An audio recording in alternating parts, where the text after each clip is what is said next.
Of all the places I thought I'd spend 15 years of my life, a dusty two-room marketing agency above a failing dry cleaner in downtown Chicago wasn't on the list. But that was where it all began. I was 33, freshly laid off from a corporate job that had sucked the soul out of me, and desperate enough to take a chance on 3 scrappy founders with a dream, 2 laptops, and 0 clients. I was supposed to be their senior account manager, but in truth, I was everything. Strategy, sales, customer support, copywriting, even ordering the toilet paper. Back then, we were nobodies. But I believed in the vision, and they believed in me. I spent the next decade and a half building that place. Not just the business, but its reputation, its relationships, its entire client base. I could walk into a room full of cold leads and walk out with 3 contracts. Not because I was flashy, because I listened. I understood what people needed, even when they didn't know how to ask. I wasn't interested in buzzwords or digital smoke shows. I delivered results, quietly, consistently. My name became the reason companies signed multi-year retainers with us. I wasn't chasing recognition. I was building legacy, and everyone knew it. Or so I thought. Things started to change when Alex, one of the original founders, stepped down, and the board brought in a new CEO. His name was Bradley Lake. He was 33, the same age I'd been when I started here. A glossy resume with Silicon Valley all over it, in a wardrobe that screamed tech bro turned LinkedIn guru. The first time I met him, he shook my hand like he was doing me a favor, told me he'd heard good things. She then asked me if I'd ever considered repositioning my client approach to appeal to Gen Z sentiment metrics. I wish I were joking.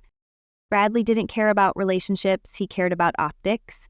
Within weeks, we had a new logo, neon chairs in the lounge, a kombucha tap in the kitchen, and an internal Slack channel called Culture Vibes. He held weekly team meetings that felt more like TED Talks and spoke in hashtags. The younger team members loved him. I just did my job, as I always had, kept clients happy, hit targets, solved problems no one else even saw. But slowly, I could feel it, the shift. The meetings I was always a part of started happening without me. Clients I had brought in were suddenly being reassigned to junior staff for fresh perspective. A 26-year-old brand consultant started shadowing my pitches. Still, I stayed quiet. I figured it was a phase. Bradley needed to prove himself, and eventually he'd realize that flashy slideshows don't replace actual revenue. I'd seen it before. Startups with big talk and no grit. I thought I was above it. I thought my work spoke for itself, but I was wrong. One Thursday morning, just after we landed a 6-figure renewal with one of our longest-standing clients, my client, Bradley, scheduled a one-on-one. He said he wanted to talk about the future. I already knew what was coming. The way he avoided eye contact, the HR rep sitting quietly in the corner with her notebook open. He started with compliments. "You've been such a key part of our growth, Dana."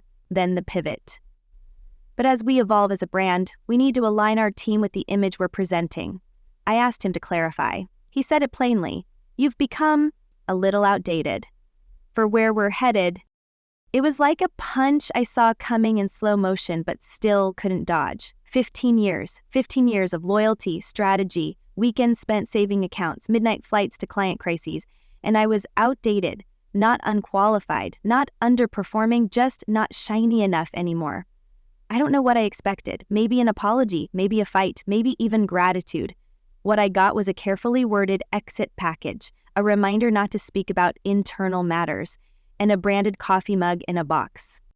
I shook his hand, looked him in the eye, and said thanks for the clarity. Then I walked out. No goodbyes, no tears, just me. 15 years of memories and a bitter taste I couldn't quite name. At the time, I didn't know what I'd do next, but I knew one thing for sure. They'd regret how they ended this. I didn't cry. I thought I would, but I didn't. Not when I cleared out my desk, not when I walked past the conference room where I'd closed more deals than anyone else in that building, not even when I stepped onto the elevator and saw my reflection in the chrome walls. Calm, composed, almost numb. I drove home without music, without calling anyone. The box with my mug, my framed photo of the first agency holiday party, and a fountain pen I'd used to sign million-dollar retainers sat quietly in the passenger seat. For 15 years, that place had been my second skin. Now it was just another company that had decided it could do without me. Or thought it could. The first night was heavy. I sat at my kitchen table, staring at the NDA they'd handed me, the exit paperwork, the pathetic severance check like some kind of consolation prize. Bradley's words echoed in my mind. It's not personal, Dina. It's just evolution. That word, evolution. As if experience was a liability. As if understanding client psychology in navigating real-life pressure was somehow less valuable than a viral campaign or a snappy one-liner in a deck. I thought about emailing some of the clients I'd worked with, just to let them know I was gone. But I knew the rules. The paperwork made it clear. No direct contact, no soliciting, no burning bridges. So I didn't email anyone. I didn't rant on social media. I didn't call old coworkers to complain. Instead, I disappeared. For a little while, I packed a bag, got in my car, and drove out to a small lake house I hadn't visited in over a year. It wasn't fancy, just 2 bedrooms, spotty Wi-Fi, and a view that made silence feel like a luxury. It belonged to my aunt, but she'd given me the keys ages ago, said I should use it any time I needed to breathe. I guess she knew me better than I thought. For the first 2 days, I did nothing. I didn't check LinkedIn. I didn't look at email. I didn't scroll through photos of the office pretending to miss me. I sat on the porch, drank black coffee, watched the wind push ripples across the lake. The ache inside me wasn't grief. It was insult, betrayal, humiliation. But underneath that, something else, something sharper.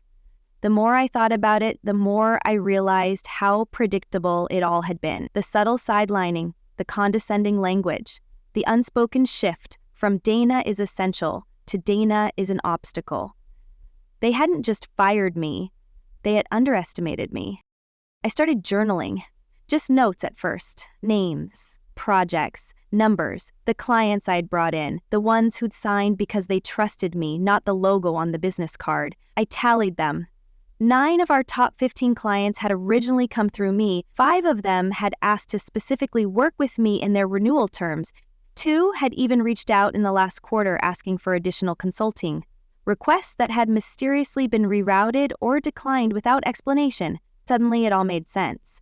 Bradley had been preparing for this, pushing me out slowly, keeping me away from influence, diluting my value until he could justify replacing me with someone who looked better on an Instagram reel. I wasn't just angry, I was focused. I opened my laptop and started digging through old files, not work documents. That would have broken the NDA. But I didn't need their files, I had my own. Over the years, I'd kept notes, personal strategies, frameworks I'd built from scratch, templates I'd invented, marketing models I'd tested on live accounts. And none of it had ever been owned by the company. It was mine, and I'd protected it. I remembered that 2 years ago, on the advice of a friend in legal, I'd registered an LLC under my own name, just in case. At the time, it felt paranoid. Now it felt prophetic. The more I reviewed what I had, the clearer the picture became. I didn't need their approval. I didn't even need revenge. I just needed to do what I'd always done. Solve problems, deliver results, and build something real. But this time it wouldn't be for someone else's agency. This time it would be mine. I drafted a list of contacts, not to poach, but to remember who trusted me, who'd sent handwritten thank you cards, who'd invited me to their kids' graduations. Business, at its core, is about people. And these people knew me, not as a title, but as a person who delivered. I didn't call anyone yet, not then. I wasn't ready. I still needed a plan. I still needed to turn this rage into something useful. But I knew one thing with absolute clarity. I wasn't done. I wasn't outdated. I wasn't over. I was preparing. And the next time they heard my name, it wouldn't be in a nostalgic conversation about what she used to do here. It would be in a boardroom, on a client call, in a press release. And when Bradley saw what I'd built, he'd remember that moment in his office, the way he said it so casually, and he'd know he'd made the biggest mistake of his career. The third morning at the lake, I woke up before the sun. Not from stress, not from insomnia, just clarity. My body felt still, but my mind was charged. That strange, humming kind of energy you get when grief turns into something sharper. I made coffee, opened my notebook, and started sketching, not doodles, plans, a name, a mission statement, taglines, visual tone. brand language. All of it came flooding out like it had been sitting there, fully formed, waiting for permission. I wasn't trying to copy what I'd helped build at the agency. I was building something that felt like me. Leaner, smarter, focused. No fluff, no gimmicks, no manufactured culture. Just impact. I had always joked that if I ever went independent, I'd call the company Second Draft, a nod to the fact that the real magic doesn't happen in the first version. It happens when you refine, sharpen, get honest. That name felt even more fitting now. Second Draft Strategies. It sounded like truth. It sounded like a warning. I checked the domain, it was available, registered it. Then I checked the LLC I had formed years ago, still active, still clean. I contacted a freelance designer I'd mentored early in her career, told her I needed a quick brand identity package, and that I'd pay her double her normal rate if she could start immediately. She said yes without hesitation. Said she'd been following what happened at the agency and was not surprised at all. That made me smile. It wasn't just about the look or the site. I needed the foundation, the structure that would let me move fast once the timing was right. I called a friend who worked in legal, someone I trusted, and asked her to draft updated service contracts for client work under my LLC.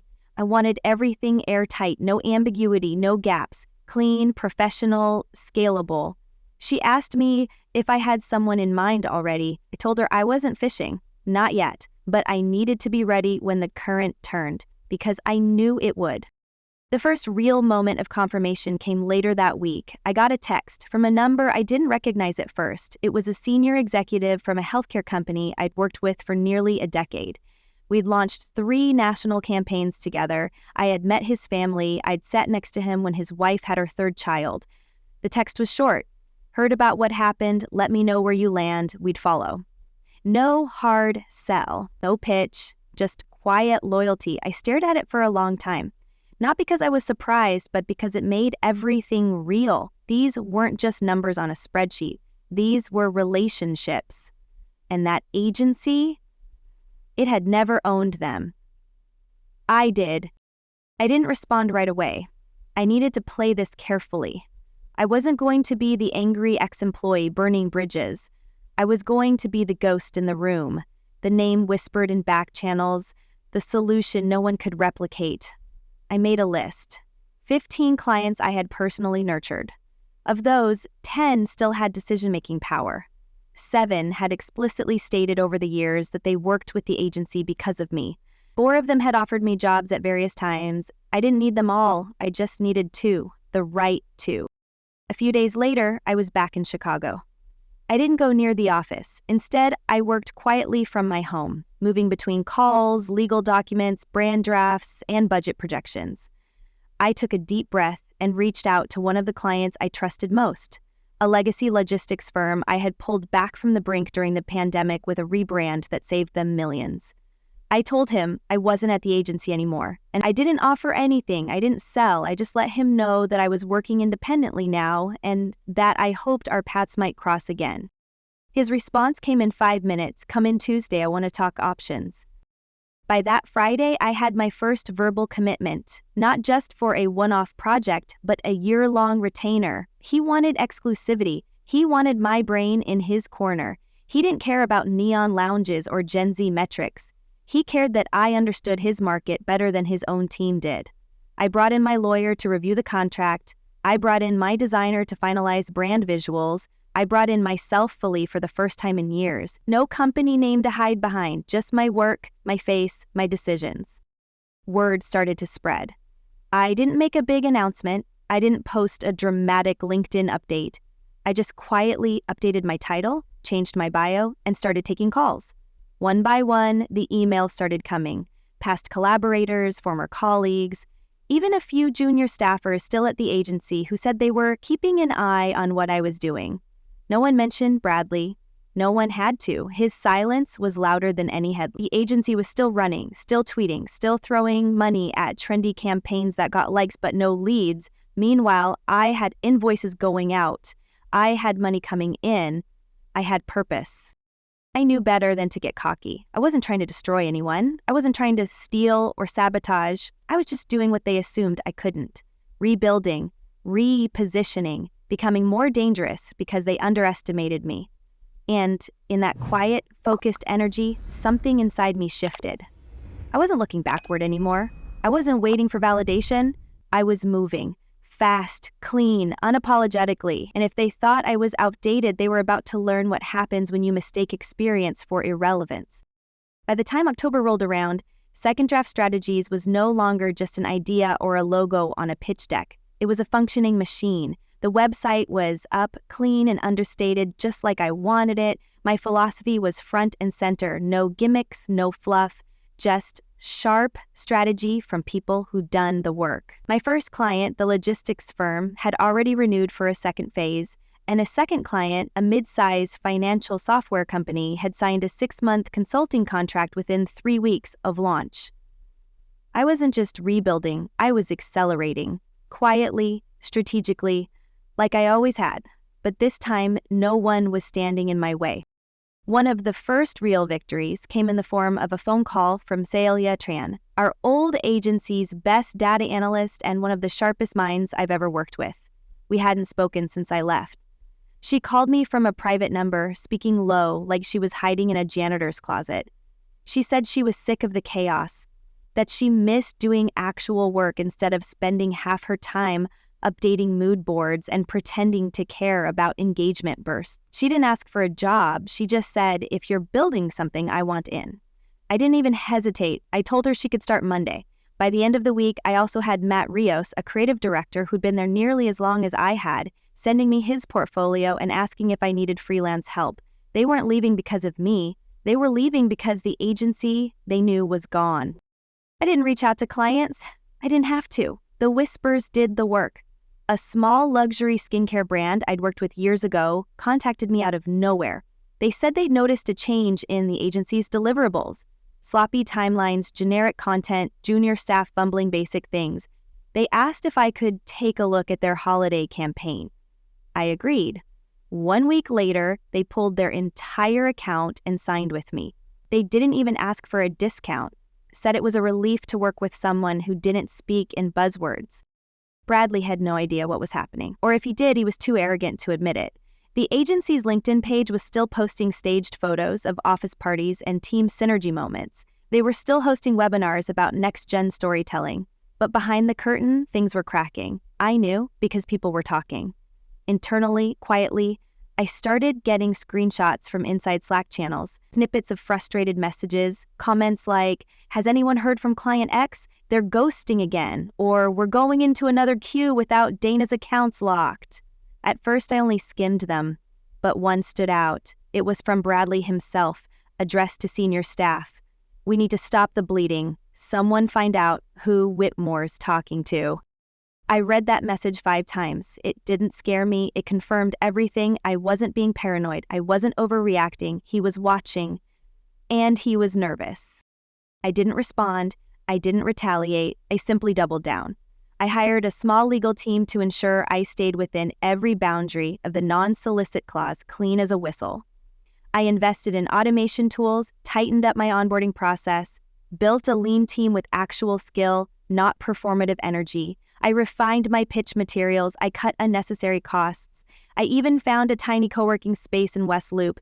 Nothing flashy, just functional. But the nameplate said Second Draft Strategies, and that was enough.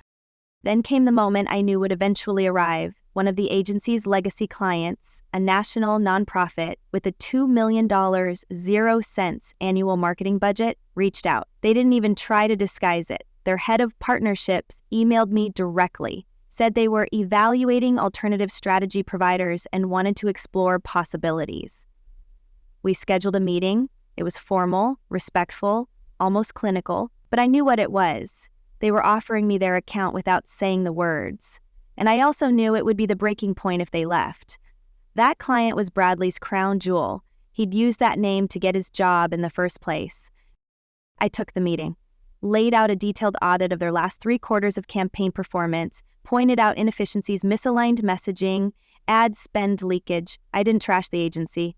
I didn't need to. The data spoke for itself. At the end of the call, the client said, "If you can deliver half of what you just outlined, we're moving everything to you." I said, "I'll deliver all of it." The paperwork was signed 3 days later. By then, it was no longer about just surviving, it was about control. It was about reminding myself and everyone watching that I hadn't been part of the agency's success. I had been the engine. And when they took me out, they thought they could keep moving. They didn't realize that all the clients, all the systems, all the credibility, they weren't loyal to a logo. They were loyal to results, to trust, to me. I watched from a distance as their team scrambled to compensate. They launched a desperate hiring campaign, brought in a digital strategist from LA who posted selfies in the office kitchen with hashtags like new energy. But energy doesn't close deals, energy doesn't build trust over years, and energy doesn't fix what's already broken. Meanwhile, I was preparing for the next phase. I hired a part-time operations lead, outsourced accounting, set up a growth fund. I wasn't just reacting anymore. I was building something that could last, something that didn't depend on anyone's approval. I kept things small, intentional, effective. I let my clients speak for me, and they did. Through referrals, testimonials, introductions. I didn't need a PR campaign. I had credibility. And still, I never said a word about Bradley. Not publicly, not privately. I wasn't interested in revenge. I was interested in legacy, in becoming so undeniably successful that the very people who dismissed me had to pretend I'd never existed, because remembering me would mean admitting they failed. But I knew they remembered, especially him, because every time a client left, every time a staff member resigned, every time a contract renewal fell through, he was forced to wonder, is she behind this? And every time, the answer was the same. I didn't need to be behind it. I was ahead of it. It was a quiet Tuesday morning when the call came in. I was reviewing the final layout for a case study we were about to publish, our most successful campaign to date, when my phone buzzed with an unfamiliar number. I let it ring twice before answering. It was Ashley, one of the junior project managers who used to report to me back at the agency. Her voice was low, nervous. She asked if I had a minute, then paused like she was debating whether to say more. I told her yes, of course, and that she could speak freely. She took a deep breath and told me that Bradley had just called an emergency all-hands meeting. Apparently, another client had backed out of their contract without notice. No one knew why, but internally, they were panicking. I already knew the answer. That client was sitting in my inbox with a signed proposal, waiting for onboarding instructions. In the past month, Second Draft had taken on 3 major accounts, all former agency clients who had either reached out directly or been referred by others who had quietly jumped ship. I never once contacted anyone first. I didn't have to. My clients weren't leaving out of revenge. They were leaving because they were tired of being treated like interchangeable budget lines instead of partners. I gave them substance, follow-through strategy that worked, the kind of attention they used to get from me before Bradley decided that aesthetic mattered more than outcome, and now, one by one, they were migrating back to me. But it wasn't just clients. The team over there was unraveling. Ashley told me that 2 more mid-level creatives had just quit, including a copywriter who'd been with the company since year 2. People were walking out without jobs lined up, just done with the performative culture, the fake energy, the feeling of spinning in circles for leadership that valued branding more than brains. It wasn't a rebellion, it was fatigue. And while Bradley was scrambling to keep the lights on, I was barely keeping up with the flood of opportunity coming my way. That same afternoon, I received an unexpected message from a name I hadn't seen in over a year, Charles Weaver, one of the venture partners who'd originally backed the agency. He wasn't someone I had much contact with back then. He sat on the board, showed up to quarterly meetings, occasionally asked polite questions, but the message was short and pointed. Dana, would you be open to lunch this week? I'm interested in what you're building. I stared at the screen for a moment, then typed back, yes. Let me know what day works for you. We met 2 days later at a quiet restaurant in the Loop. He was all smiles and handshakes, but I could see the worry behind his eyes.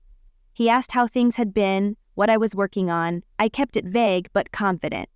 I told him we'd secured 3 long-term clients in the last quarter and were in talks with several more. I didn't name names, he didn't ask. But then he leaned in and said, "You know, a lot of us were shocked when you left. Some assumed it was your choice."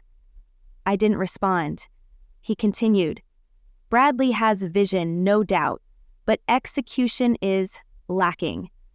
That was the moment I knew. The investors were getting nervous, the board was watching, and Bradley's grip was slipping.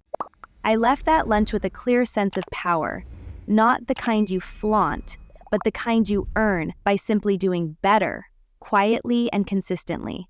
It was a different kind of revenge, one that didn't require confrontation or fire, just progress, just results. And they were stacking up faster than I'd expected.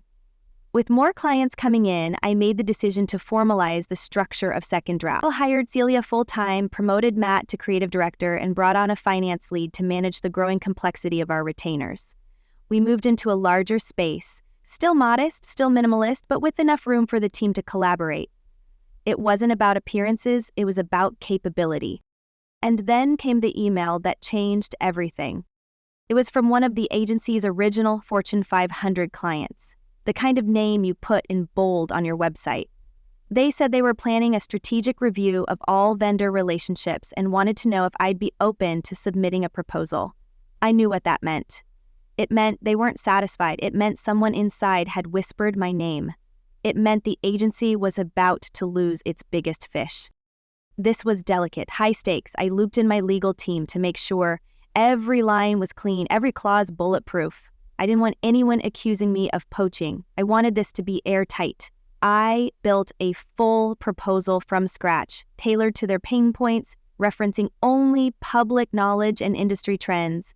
It was sharp, compelling, and rooted in strategy they could actually use. When I submitted it, I didn't follow up. I didn't chase. I didn't need to. 2 weeks later, they signed a 1-year exclusive contract with Second Draft. That single deal doubled our projected revenue for the year. And when the press release went out, clean, professional, without drama, I didn't gloat. I didn't even smile. I just forwarded it to my team with the subject line, "Good work, everyone." Meanwhile, Bradley was unraveling. I'd heard through multiple sources that his leadership had come under scrutiny, missed targets, high turnover, declining morale. And now with the loss of their biggest client, the board was asking hard questions. Investors were pushing for answers, and the internal narrative had shifted from Dana wasn't the right fit to maybe we underestimated her. I didn't say a word. I didn't post anything. I just kept going. The revenge, if you could call it that, wasn't about ruining him. It was about proving that he had never been the one holding the structure together, that his vision was hollow without the hands that built it, and now those hands were building something better, stronger, leaner, more human. We finished the quarter ahead of schedule and under budget. Client satisfaction scores were through the roof. The team was thriving, collaborative, focused, proud. And for the first time in years, I wasn't waking up, dreading another meeting, another ego, another layer of corporate nonsense. I was building something real, and the world was starting to notice. There was no announcement, no fireworks, just results, and the quiet, steady sound of everything falling into place exactly where it was meant to be. It was late February when the email came in. The subject line was simple, meeting request, Bradley Lake. I stared at it for a full 30 seconds before opening it. The message itself was short, polite, and painfully formal. Bradley was requesting a private meeting to discuss potential areas of collaboration between our organizations.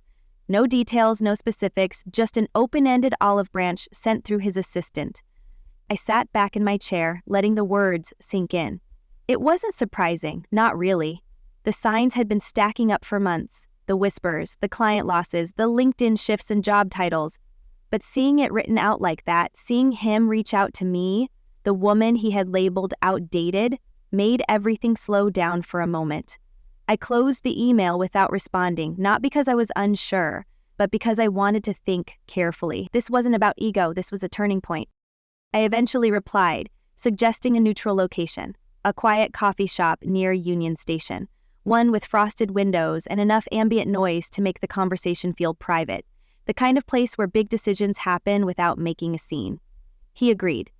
We set the time for the following Wednesday. I told no one, not my team, not my clients, not even Celia. I needed to walk into that meeting clear, grounded, and alone. No audience, no armor. The day arrived cold and gray, a typical Chicago winter afternoon. I arrived early, ordered tea, and took the corner seat facing the door. When he walked in, I recognized him instantly, though he looked thinner, paler, like someone carrying a weight he hadn't expected. He spotted me, smiled politely, and made his way over. We exchanged a quick handshake, no small talk, just the kind of silence that hangs between people who know too much about each other to pretend anymore. He opened with the usual platitudes. Congratulations on the new agency, impressive growth, the nonprofit campaign was excellent. I nodded, thanked him. I waited. Eventually, he stopped circling and got to the point. He said they were looking for strategic partnerships to help stabilize their offerings. He used words like collaborative synergy and market realignment. I said nothing. He kept going, trying to mask the desperation in formality. He said there might be room for a second draft to take on overflow accounts, that the board was looking to build bridges with former senior talent. I could feel the tension behind his words, the cracks he was trying to hide. When he finally paused, I looked him straight in the eye and asked, "What exactly do you need, Bradley?"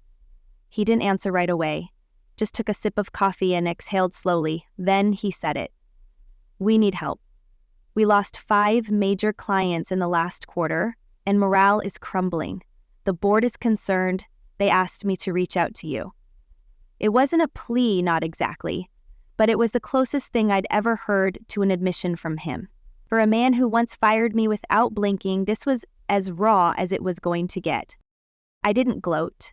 I didn't remind him of what he'd said to me, of how easily he'd pushed me aside. I just listened. Then I said, "You don't need a partnership, Bradley. You need leadership. And that's not something I can lend you." He blinked, caught off guard by the calmness of it. I wasn't angry. I wasn't emotional. I was just done. I told him I appreciated the meeting, but Second Draft had a clear trajectory, and taking on his agency's problems wasn't part of it. I wished him well and stood up. Before I left, I added, "I didn't take your clients. I didn't poach your team. They came to me because they wanted to, because they were tired of being ignored. That should tell you everything you need to know." Then I walked out. He didn't follow. Later that evening, as I sat in my apartment looking out over the city, I replayed the meeting in my mind, not with pride or vindication, but with clarity. It was the final confirmation that everything I'd built was solid, that I had made the right call at every step. Bradley's agency wasn't just struggling because I left. It was struggling because the culture he built was unsustainable. People want to be seen, to be heard, to be led. Not managed, not rebranded, led, and he never understood that. The following week, one of their last senior account managers resigned and joined Second Draft. She brought 2 clients with her. Quietly, cleanly. I didn't advertise it. I didn't celebrate publicly. But the impact rippled nonetheless. Every move we made now echoed louder than ever. The market had shifted. We weren't the alternative anymore. We were the standard. Internally, the team was thriving. We had systems, rhythm, real momentum. Every Monday meeting was full of clarity and excitement, no jargon, no performative hype, just aligned goals and people who cared about doing excellent work. I'd created the kind of workplace I had always dreamed of, one where experience was respected, where ideas won because they worked, not because they were trendy. And every client call, every successful campaign, every referral only deepened that foundation.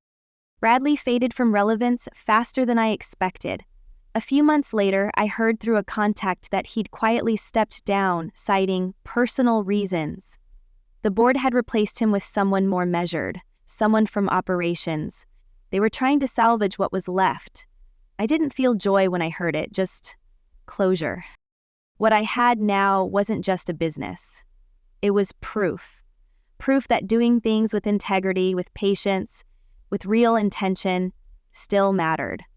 Proof that you don't have to be loud to win, you just have to be better and consistent and ready when the opportunity comes. That's what they had never understood. They thought I was gone, and I was just getting started. It's been 1 year since I walked out of that glass-walled conference room with a cardboard box and 15 years of my life packed into it. 1 year since I was told with a polite smile and a carefully rehearsed tone that I was outdated. And today I stood on a stage in front of hundreds of people at the National Marketing Leadership Forum, holding a wireless mic in one hand and watching the audience lean in as I spoke about legacy, reinvention, and the silent power of knowing your worth. There were cameras, applause, someone live tweeting quotes I hadn't even realized I said. But none of that mattered as much as the feeling I had in my chest. Calm, clear, grounded. Not in revenge, in arrival. Second Draft Strategies now has 23 full-time employees and 5 part-time consultants. We operate out of a sleek but understated office in the West Loop, and we're about to open a second satellite location in Austin. We don't chase headlines, we don't pitch fluff, we focus on impact, and it shows. Our client retention rate is 96%. Our Net Promoter Score is one of the highest in the industry, and we've just been nominated for 2 National Strategy Awards. Not bad for a company that started with a laptop, a lake house, and a woman everyone thought was finished. People ask me what the turning point was. I tell them it wasn't one big moment. It was every small decision made with clarity. Every time I chose silence over drama. Every time I bet on consistency instead of spectacle. Every time I listened more than I spoke and let the work lead. That's what built this. That's what made clients stay. That's what made former colleagues call and say, "Do you have room for one more?" And when I say yes, I mean it, because I remember what it feels like to be overlooked, underestimated, and quietly erased. I don't run my company that way. Last month, I was invited to consult for one of the largest creative firms in the country, a firm that once competed with the very agency that let me go. During the kickoff meeting, their director of client success introduced me and said, "Dana is someone we've been watching for a while. We're thrilled she said yes." I nodded, thanked her, and opened my deck. On the second slide, I noticed a familiar name listed under key stakeholders. Someone from my old agency. Apparently, they were now a mid-level strategist, part of the team reporting to me during this engagement. Our eyes met across the table. No words, just a flicker of recognition, followed by the kind of respectful silence that only comes when the tables have turned so completely, so decisively, that no one dares to pretend otherwise. I walked out of that meeting, slid into the back seat of the black car waiting for me, and pulled out my phone. On LinkedIn, I saw a post from one of my former coworkers, one of the ones who'd stayed behind. It read, "There's something deeply satisfying about watching the quiet ones win." I didn't like it, didn't comment, just closed the app and looked out the window as the city passed by. I'm not angry anymore. I don't carry bitterness. What I carry now is precision, peace, the kind of confidence that comes from walking through fire and realizing you didn't just survive, you became something sharper, something unshakable. They said I was outdated. I became the blueprint,